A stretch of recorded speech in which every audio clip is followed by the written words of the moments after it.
So Essence wrote this article, and it says, "Stop criticizing Tia Mowry and women like her for leaving, quote, good men." Somebody against good men now. Okay, Essence. Once upon a time, Essence was a really good publication. Like, I used to get Essence. I was a dude, and I bought Essence magazine because they had like pretty covers. They also had beautiful actresses on the covers, or singers, and they had like decent articles about the relationships and finance. Like, it was a cool magazine. Like, once upon a time, the black families, the staple was like Ebony and Jet, ran by the great John H. Johnson.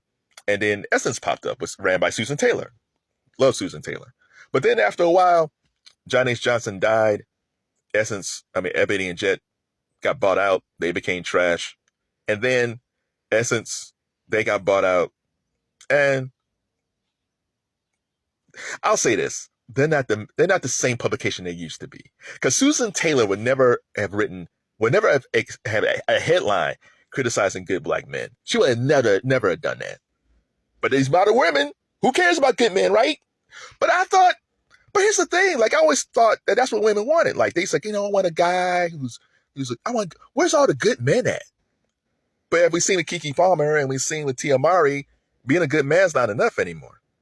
Now again, like the woman said in an article, she basically said, well, we don't know why they broke up. We don't know why Tia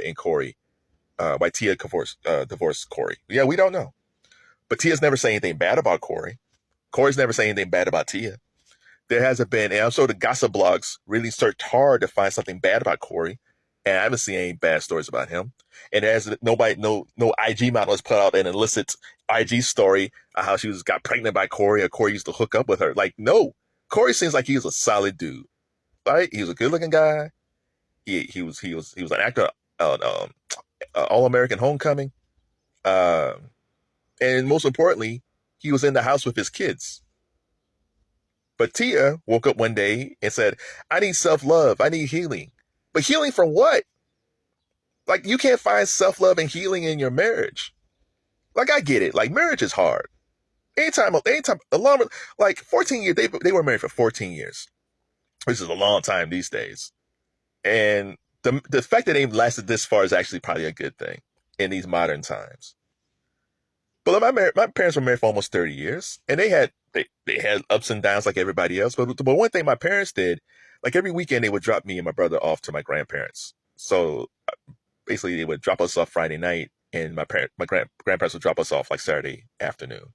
So that would leave my parents to have date night. So if they went to go see a movie, if they wanted to have dinner, if they wanted to stay home and watch a video, if they just want to hook up, my parents had the whole house to themselves. And plus, they was away from me. So I'm sure that made them happy. So if there was problems in the marriage, like why couldn't Tia work that out with her husband? Because 9 times out of 10, most of these dudes don't want to get divorced. Like, and I'm sure Corey, just like with Keke Palmer, I'm sure her dude was trying to say, like, what are you doing? Like, we got a good thing here. Like, I love you. Like, why do you want to break us up? And the thing that these women, like, the woman in the article was talking about self-love and healing and all that stuff. Yeah, that's true. She said, well, women need to be a little bit selfish to find themselves. Like, okay, I understand that. But guess what? You got kids. If Corey and Tia were early on in their marriage before they had kids and Tia wanted out because she wanted to find herself, then fine. Corey goes his way, she goes her way. But they got kids. And I don't think women sometimes understand when they're going through all this self-healing and all that stuff, if they're in a decent relationship. The kids get affected. Like, kids don't want to see their parents busted up.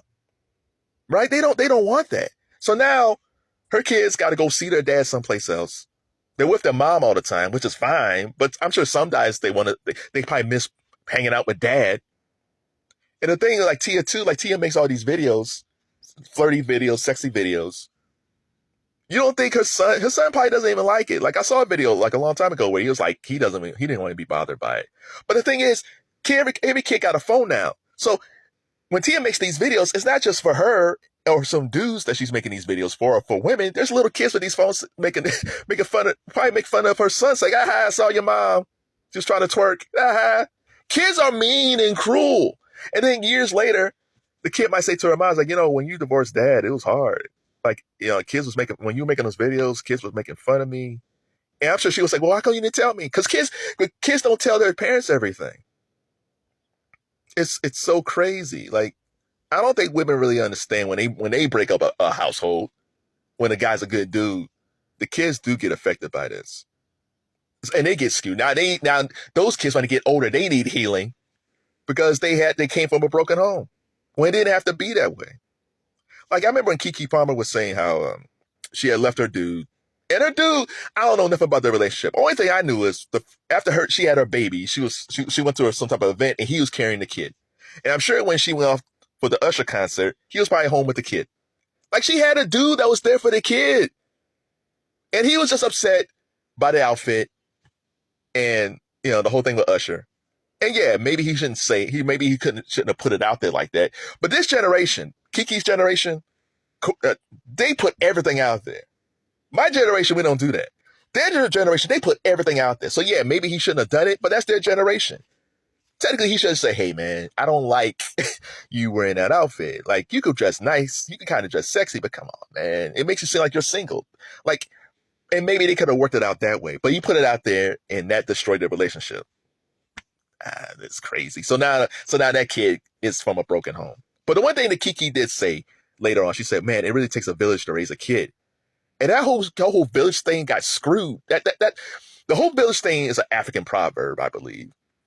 But in the village, it wasn't all African women. It was African men and African women. And as a community, they helped raise the kids. You had the parents and you didn't have everybody else, but it was men and women. My dad's generation, the village became the neighborhood. My dad would always tell stories like, we couldn't do too much. Like, we screwed around, but if we did something really bad, Miss So-and-so down the street would say something. Or Mr. So-and-so next door would tell my dad. Or the teacher that we went to school with, she saw something, she told our mom. Like, the whole community paid attention to what was going on, and it was men and women. It wasn't just women. Somehow we got into this weird space where it's just like, it's just women raising these kids. And it's like, no, the whole village is men and women. I don't know how we can get back to that.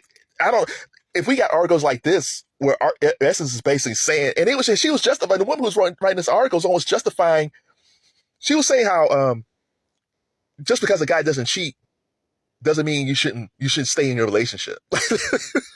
So if you don't cheat, and you're not abusive, and you're a solid dude, that's not good enough. This is crazy talk. Like, the one thing I wish women could be honest with today is how tough it is to be a single mom. It's hard being a single parent. It's hard financially. It's hard emotionally. You don't want to be around. Look, I'm sure a lot of these moms love their kids. They don't want to be around your kids all the time. You need a break. But they're never honest with this, and these young girls see this like, oh, well, it's easy to just be a single mom. It's hard. It is so hard. And Tia Mowry, I think, realizes this. I don't know about Keke Palmer right now. Keke really hasn't said as much. But both of them, like, dating's not great. And it's not fair to the grandparents. Like I said, me and my brother got dumped off every weekend. But it's not fair for you to dump your kids off to your parents every day, every other day. They didn't sign up for that. They already had you. They're not trying to be parents 2.0. So yes, for women like Tia Mowry, these folks with ladies trying to find self-love and trying to heal, like, I totally understand it. There's something that's broken inside of you or something that's missing inside of you, and you're trying to figure that out. I totally understand that. And I hope Tia kind of figures out who she really is as a person.